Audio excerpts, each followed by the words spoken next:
নমস্কার, welcome back হাম্মার diary channel. আমি আজকে নিয়ে এসেছি আপনাদের সঙ্গে শেয়ার করতে ফিশ ফ্রাই। বাড়িতে থাকার উপকরণ দিয়ে কি করে আমরা ফিশ ফ্রাইটা করতে পারি, আজকে আমি সেটাই আপনাদের দেখাচ্ছি। প্রথমে আমি এখানে নিয়ে নিয়েছি ভেটকির ফিলে। এবার এর ওপর আমি দিয়ে দিচ্ছি নুন। নুনটা আপনারা পরিমাণ মতন নেবেন, যে যেমন খান।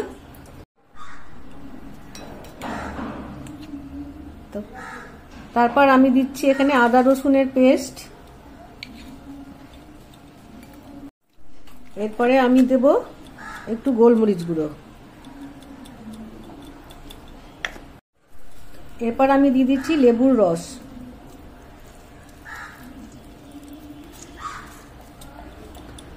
এই দেখুন, সবগুলোর মধ্যে আমি সুন্দর করে মাখিয়ে দিয়েছি। এবার আমি এটাকে 4 ঘন্টা মতন ফ্রিজে রেখে দিচ্ছি। আমি এখানে ফিশ ফ্রাইয়ের জন্য একটা মশলা রেডি করে নিয়েছি। ধনেপাতা দিয়েছি, লঙ্কা দিয়েছি, ঝালটা আপনারা আপনাদের পছন্দ মতো করে নেবেন। আর তার সঙ্গে দিয়েছি একটু বিট নুন আর খাবার নুন। এবারটাকে আমি একটু ব্লেন্ড করে নিয়ে আসছি। ফিশ ফ্রাই বানানোর জন্য আমি এখানে 2টো ডিম ভেঙে নিয়েছি, তার মধ্যে নুন আর গোলমরিচ গুঁড়ো দিয়ে দিচ্ছি। এবারটাকে খুব ভালো করে আমি ফেটিয়ে নিচ্ছি।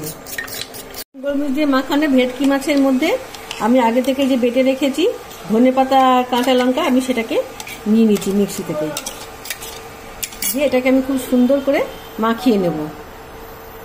দেখুন, সব মাখানো হয়ে গেছে ভেটকি মাছের ফিলেগুলো। এবার আমি একটা করে তুলছি আর এই ডিমের গোলায় চুবাচ্ছি।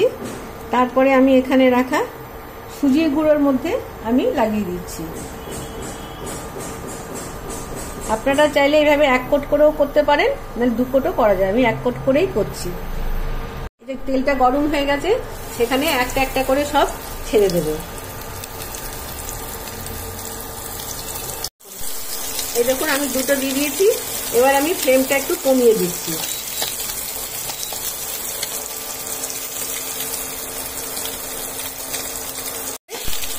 এক পিঠটা আরেক পিঠ আমি উল্টে দিলাম। এই দেখুন, এগুলো ভাজা হয়ে গেছে। আমি এবার এটাকে ডিশে তুলে নিচ্ছি।